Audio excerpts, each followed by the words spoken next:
Attention spoiler, si vous n'avez pas vu le film, je vous conseille d'arrêter de regarder cette vidéo.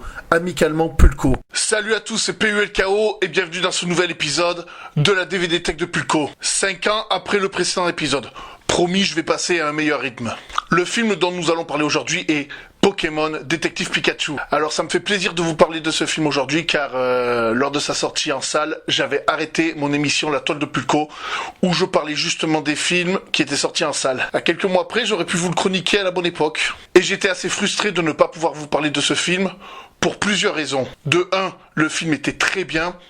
De 2, je suis un très grand fan de Pokémon. Et de 3, c'est la meilleure adaptation de jeux vidéo adaptée en film. Du moins pour moi. Mais vu ce qui se raconte sur les réseaux sociaux, je pense qu'il y a beaucoup de personnes qui sont d'accord avec moi. Donc effectivement, je pense que c'est quand même la meilleure adaptation de film adapté d'un jeu vidéo. Déjà, le film s'ouvre dans une course-poursuite entre Mewtwo et une voiture. Et Mewtwo fait sortir cette dernière de la route. Faut l'avouer, ce genre de scène est assez inattendu pour un film Pokémon. Dans une petite ville... Bourg-Palette. Non, ce n'est pas le Bourg-Palette. Merde. Je disais donc, tout se passe dans une toute petite ville de campagne où Jack essaye d'initier Tim à la capture de Pokémon. On n'est pas venu attraper un Pokémon pour toi en fait. Comment ça? Me dis pas que c'est un de tes plans foireux, Jack. Pardon, Jack, t'es sûr que c'est pas un de tes plans foireux? Comment tu oses me demander ça? Bien sûr que non, enfin. Pour qui tu me prends? Ok, peut-être bien. Mais ce dernier n'est pas trop chaud.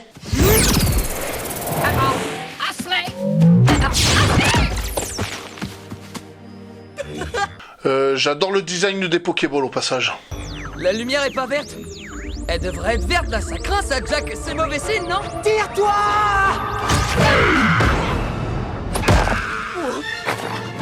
Bien entendu, il a pas réussi la capture. Qu'est-ce qu'il y a?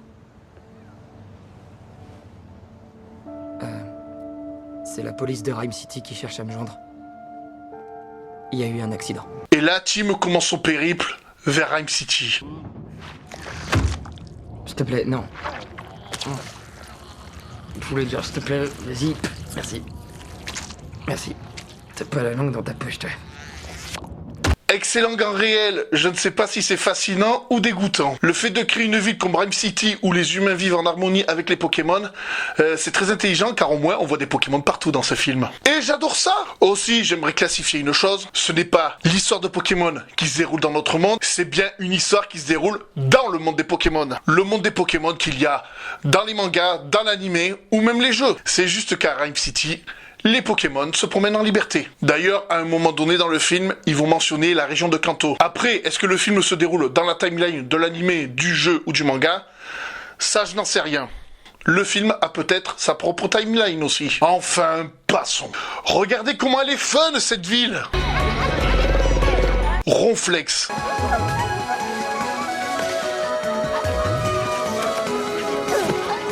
Pandespiègle.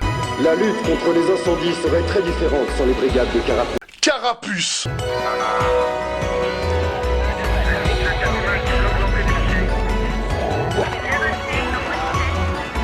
Salamèche, Rondoudou et j'en passe. Ça a été une véritable tragédie de les perdre, lui et son coéquipier.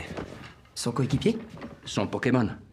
Oh, j'ignorais. Bon bref, le lieutenant Yoshida lui apprend tout ce qui s'est passé et apprend que son père avait un Pokémon en guise de coéquipier. Sans me souvenir, Harry disait que tu voulais devenir dresseur Pokémon quand tu étais tout jeune.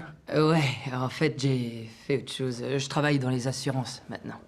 Et au passage, on apprend que Tim voulait devenir un dresseur Pokémon.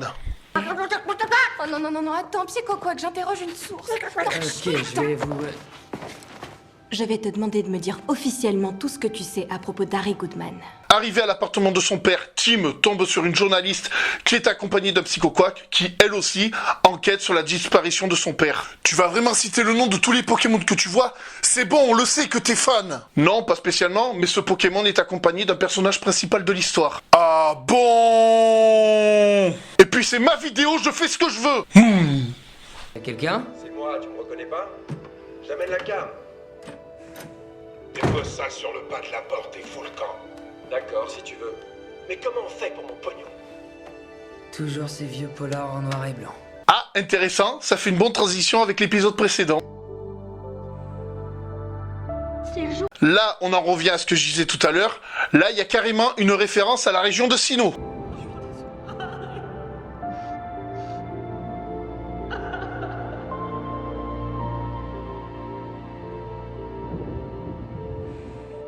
Après ce flashback, je ne veux plus entendre que Pokémon, c'est uniquement pour les enfants.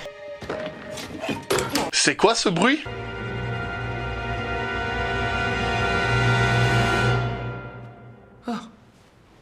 C'est un Pikachu. Un Pikachu ? Allez, c'est parti. Et ça va, petit gars? Comment t'es entré ici? Je sais que tu peux pas comprendre ce que je te dis, mais toi poser à graffeuse, ou sinon moi, je vais électrocuter toi. À part le fait qu'il parle, faut reconnaître que là, le Pokémon est très bien designé et trop bien détaillé. C'est pas le seul Pokémon qui est bien fait, les autres Pokémon aussi sont très bien faits. Mais Pikachu, ils avaient pas le droit de le rater. Et là, pour le coup, faut reconnaître que c'est une réussite. Allez petit, faut pas rester là. Et là, ils se font attaquer par des capes humains. Oh, on dirait que vous avez retrouvé votre bonne humeur. Bon, finalement, les capes humains se calment. Excusez-moi, pardon. Vous l'entendez comme moi, vous l'entendez? Ouais, Pika, il est adorable. Tu es adorable, il piche que dalle petit. Bon, là, c'est l'une des seules fois où on entend le cri de Pikachu, ce qui est bien dommage, car le cri de Pikachu, c'est ce qui fait son charme. T'étais son Pokémon? Tu veux un café? Un café, ce serait pas de refus, parce que là...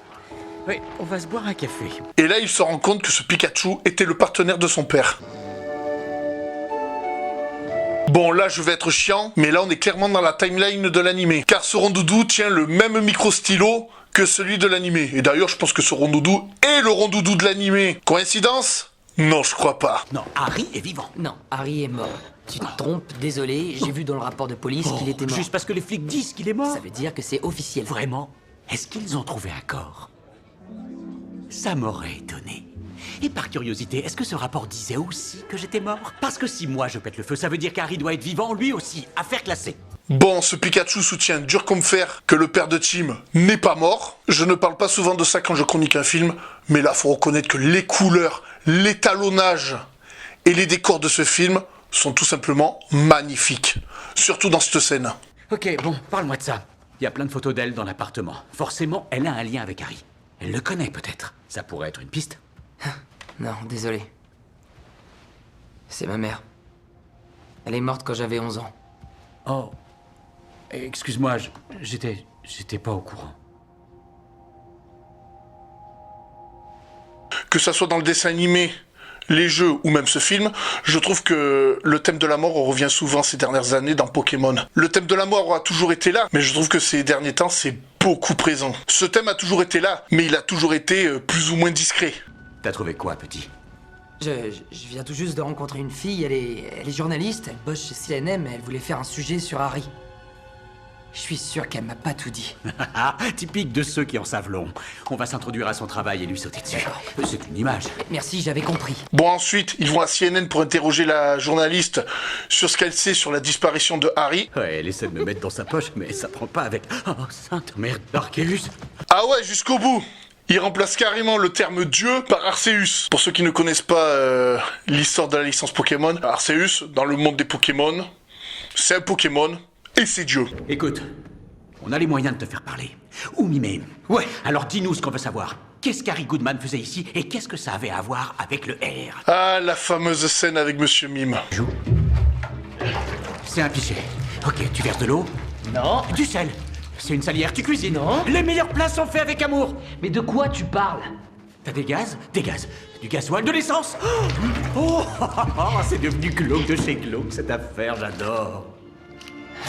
Ah non, là c'est craqué. Des cartes, tu distribues. Un poker. Non, je crois qu'il parle du R. Quelqu'un distribue du R. Utilise ton langage corporel. Où? Cercle, maison, maison sur la lune, maison. Ça suffit. Parle. Le R, c'est ce qui a fait changer aux Cap humains leur comportement tout à l'heure. Et des combats Pokémon à Rhyme City? C'est interdit normalement. Ectoplasma, utilise balle ombre.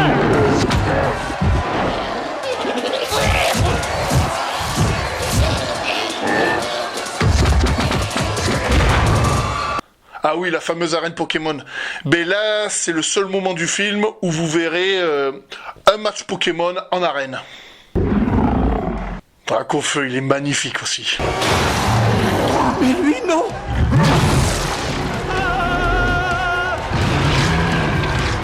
Allez, un petit duel Dracofeu contre Pikachu.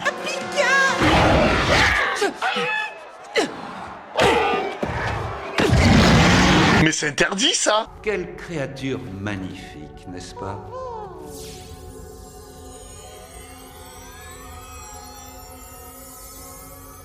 Waouh! Un pyroli.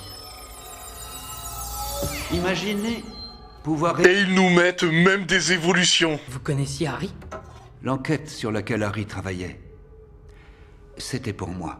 Et ils découvrent que Harry menait une enquête pour Howard Clifford. Si ce truc vient de Mew, alors on a devant nous le Pokémon le plus puissant au monde. Ah, même aujourd'hui, ils considèrent que Mewtwo est le Pokémon le plus puissant.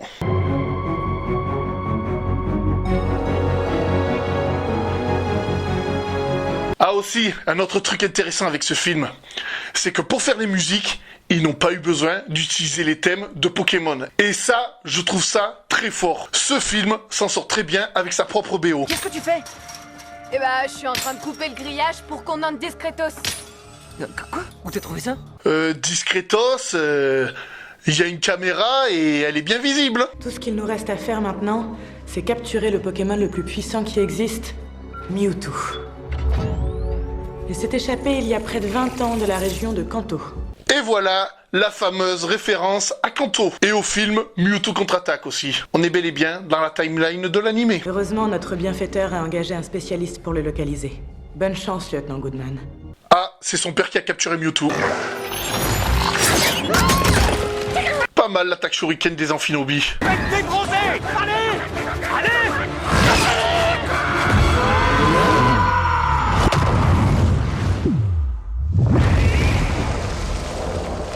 Attends, les attaques psy ne sont pas censées être efficaces contre Amphinobi, étant donné que Amphinobi en deuxième type, c'est ténèbres, et les attaques psy sont pas efficaces contre le type ténèbres. Bon, ok, je chipote. Trop beau, Bulbizarre. Même sa voix n'est pas la même que celle de l'animé. Un shuriken d'Amphinobi. Roger a dû envoyer des Amphinobi pour causer l'accident. Dans ce cas, ça veut dire que Mewtwo essayait de nous protéger. En fait, ce sont les Amphinobi qui ont fait sortir la voiture de la route.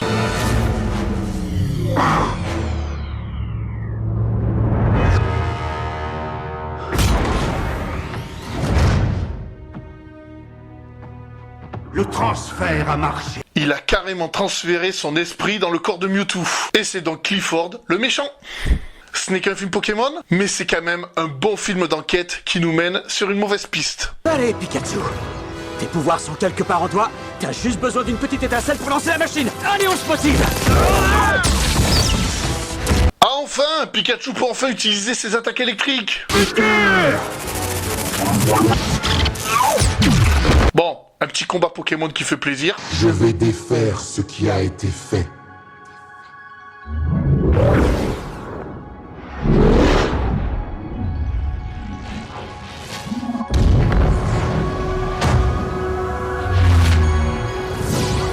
Et tout rentre dans l'ordre. Le père que tu cherchais était auprès de toi depuis le début. C'est quoi encore cette histoire? J'en ai aucune idée. En gros, le père de Chim avait fusionné avec son Pikachu. Voilà, nous arrivons à la fin de cette vidéo. J'espère que celle-ci vous a plu. Moi, j'ai pris un plaisir à vous parler de ce film. Tout est bien dans ce film. Déjà, les Pokémon paraissent bien réels. Et en plus, tu les reconnais. Tu sais que c'est eux. Pour faire ces Pokémon, ils ont embauché des gens qui faisaient déjà des fanarts Pokémon sur Facebook qui étaient déjà très bien faits. Et là, ce qui est intéressant, c'est que l'équipe du film leur a laissé leur chance. Comme je l'ai dit tout à l'heure, la BO de ce film est très bien et n'a pas eu besoin d'utiliser les thèmes de Pokémon. Ça, il faut saluer la prouesse. Moi-même, si je devais te faire un film Pokémon, je pense que je prendrais pas le risque de faire une BO comme eux ils ont fait. Mais là, pour le coup, là, je tire mon chapeau. Du moins ma casquette, en ce qui me concerne. L'histoire, c'est tout simplement une adaptation du jeu vidéo Pokémon Détective Pikachu. Faudrait peut-être que je teste ce jeu un jour. Et surtout, on voit que le film a été fait avec passion. Aussi, si vous avez des films à me suggérer pour les prochaines DVD Tech de Pulco, l'espace commentaire est à votre disposition.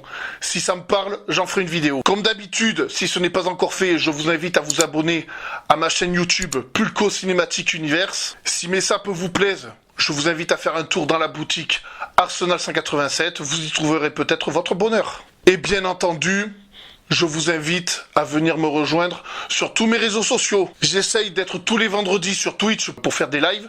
Je parle de Twitch parce que je fais surtout du Pokémon. Donc venez me joindre sur Twitch le vendredi. Abonnez-vous en avance pour pas louper quand je serai là.